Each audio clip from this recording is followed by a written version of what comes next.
Ladies and gentlemen, before you watch your post-match analysis, hit that subscribe button. It helps this channel, homie. All right, back to you. Competing at an international level, qualifying for a second major tournament, in a row. There's a lot to be proud about for Wales, for the players, for the staff, and for the nation. And yeah, I think, as Ash said, this was a phenomenal performance from Denmark. They applied themselves correctly, and ultimately, yeah, it was a disappointment from Wales in the end. Yeah, we needed to play at the best level that we possibly could today. We weren't able to do it for whatever reason. We're up against an accomplished side today, a side that maybe just had that emotional boost, obviously because of the circumstances of Christian Eriksen.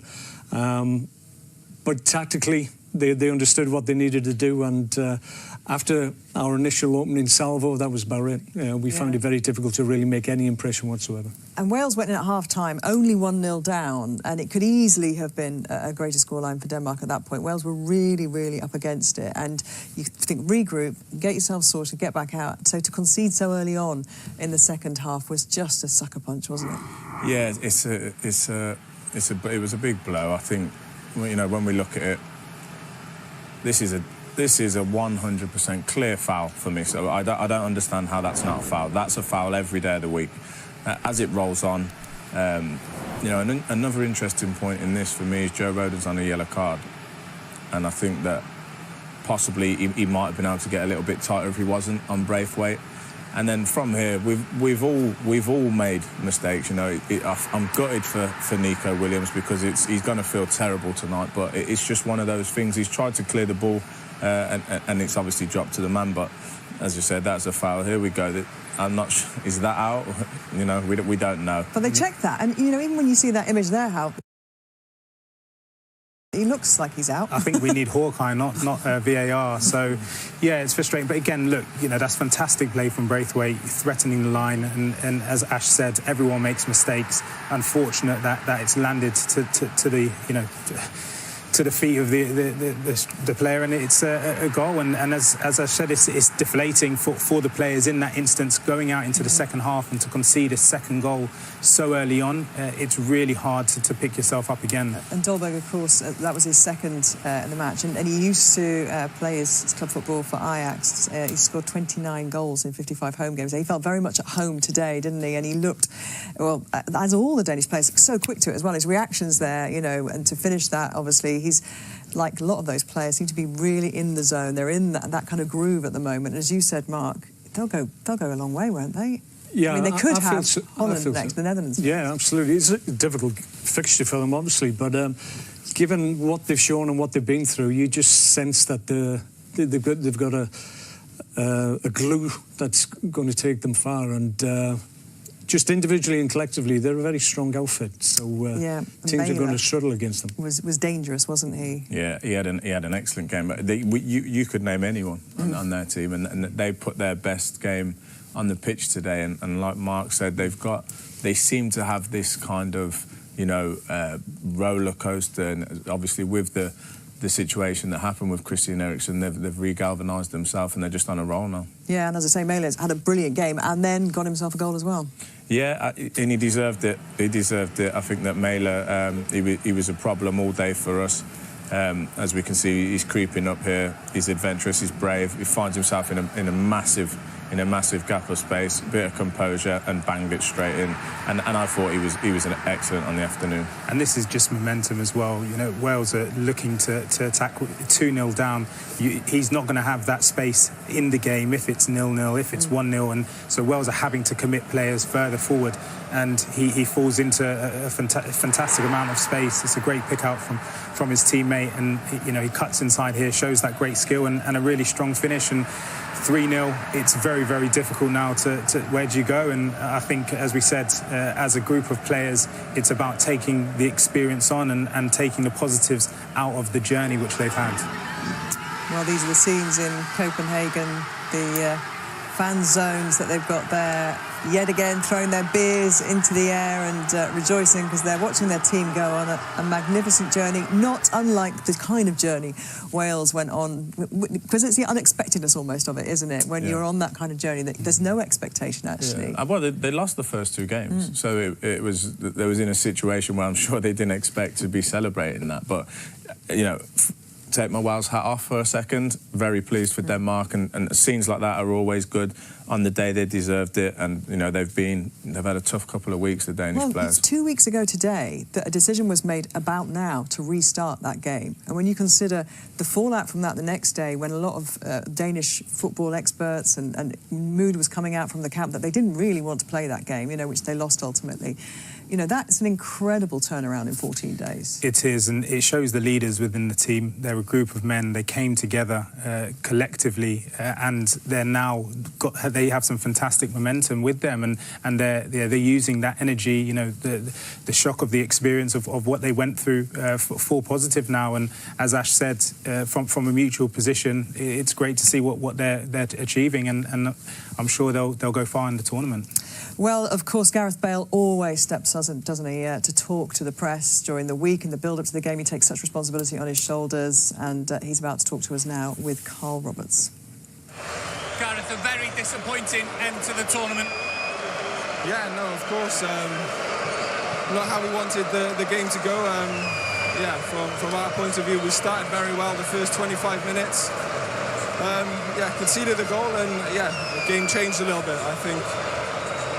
We came out second half trying to play, and unfortunately made a mistake to concede the goal, which I guess killed the momentum on our side. And yeah, obviously to finish the game how we did is disappointing, but the boys are frustrated, the boys are angry. It's understandable, and I'd rather us go out like that, kicking and screaming, than laying off and doing nothing.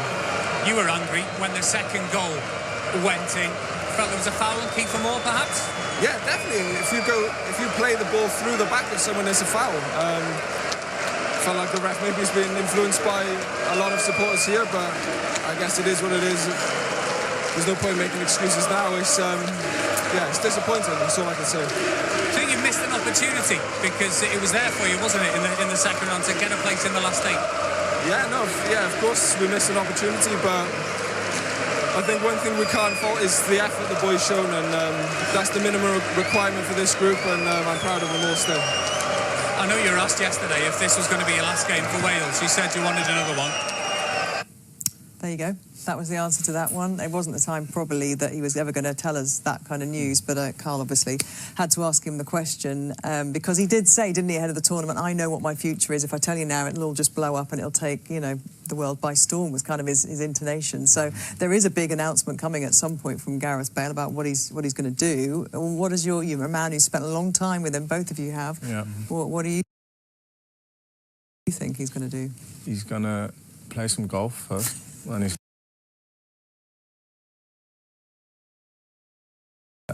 I'm not too sure, you know. I haven't asked him. You know, it's not. It's obviously not the time for me to drop that in. I think you'd have had the phone put down on you by the looks of it. Yeah, he would have. Yeah, 100%. But no, I don't know. I think, listen, Gareth Bale's been one of the best players of recent, you know, times in football across the world. So his legacy is what it is, and he'll decide to do whatever it is that, you know, inevitably he wants to do. Would it surprise you, Hal, if he just said that's it? Calling it a day. He's been a talisman for the nation for over a decade. Across all, you know, club and country. Well, I think he's still contracted with Real Madrid for another year. Everyone's seen the situation that he's there. He's been able to play some football with Tottenham this season, and it seems like he's enjoyed it.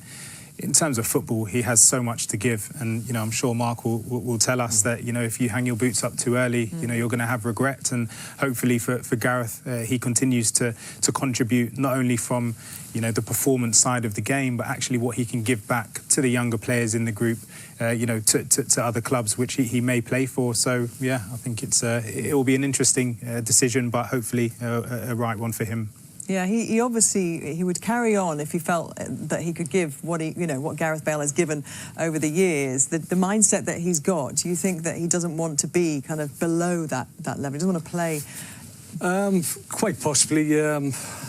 guys in the studio know him more personally than I do, but I'd be really disappointed if he did feel that he'd given enough. Obviously, he's been a huge player for Wales, and the teams he's played for, he's had massive success. Has he got anything to prove? Absolutely not. So you could see why, maybe, he's thinking in them terms, but what is he, 31, 32? It's no age. It's 31, 32 is the new 25 in my view. I was thinking of maybe in terms of finishing my career around that end. I ended up playing until I was nearly 38, so I just sense if you've still got that enthusiasm, still got that desire to play, then you've got to carry on. He might want that World Cup, I think. You know, it's something that he's done a lot in his career. He hasn't played at the World Cup. It's only 18 months away. Exactly. So, you know, I think, you know, from a Wales perspective, for us, we'd love to see him stick around and you know, get us to the World Cup. We'll talk about that a little bit later, but let's talk about his contribution today, because before Denmark made the tactical shift, you know, there was I mean, you said at one point, Gaz is here, he's here to play, we're okay today, and this is why. No, he started off sprightly. I think that you know, he's had that shot. He just looked up for it a little bit more, you know, and it reminded me of Gaz of old a little bit, where he was creating things. His confidence, he was taking a few extra touches on it. He had a couple of shots, he let a few go early. He didn't manage to find enough space. You know, I think that the Danes did well, you know, did a better job on him, you know, later on. But he looked, you know, at the start of the game, he looked like how we needed him to look for us to win. You know, he's hungry there to try and get the header. Maybe Kiefer could have given him a shout. But, you know, from a Gareth Bale perspective, and across the whole tournament, you know, we've spoke a lot about him, and we've seen his leadership. We've seen the fact that he's had to change his style of play a little bit. He's not the Gareth Bale that does the Dan James runs anymore. That's Dan James' thing that he does now. But what I think Gaz has done is he's led a group of younger players with hardly any experience, especially at a major tournament, and he's led them well, and he got us out of the group stage in situations where he needed to step in. We saw him step in and give advice, and you can see him after the game, before the game, he'd done exactly what he needed to do as a captain of this team. Yeah, and he'll be disappointed, as with all of the Wales players this evening, looking back at the game, but he's contributed massively to the tournament, you know, through the group stages, through qualifying. So for Gareth Bale, you know, I hope that he's extremely proud of what he's done over the, you know, last 18 months. And again, he shows that there is so much more for him to give. So hopefully for footballing fans in general, let's hope he continues. Yeah, because those young players who've had experience of a tournament for the first time, and with him there kind of being that linchpin, being that voice of, you know, the maturity and the wisdom and everything that he imparts, you know, he will get a lot out of that as well, won't he? Seeing those young players coming through. So it's a national cry to keep him involved for the World Cup campaign as it goes on. Definitely love to see him there, because the thing is, when the younger players, you know, come on camp and Gaz is there, this is Gareth Bale, and he's such a nice guy, so warm, friendly, welcoming. The young boys come in and straight away he makes them feel welcome, and he involves them straight away. And I'm sure, you know, he's still doing our little traditions of, you know, making, you know, lads have to sing when they come in. He's kept that going, and for you know, for Wales just as a whole and as a team and as a nation, we obviously want to see him, you know, get us to the World Cup.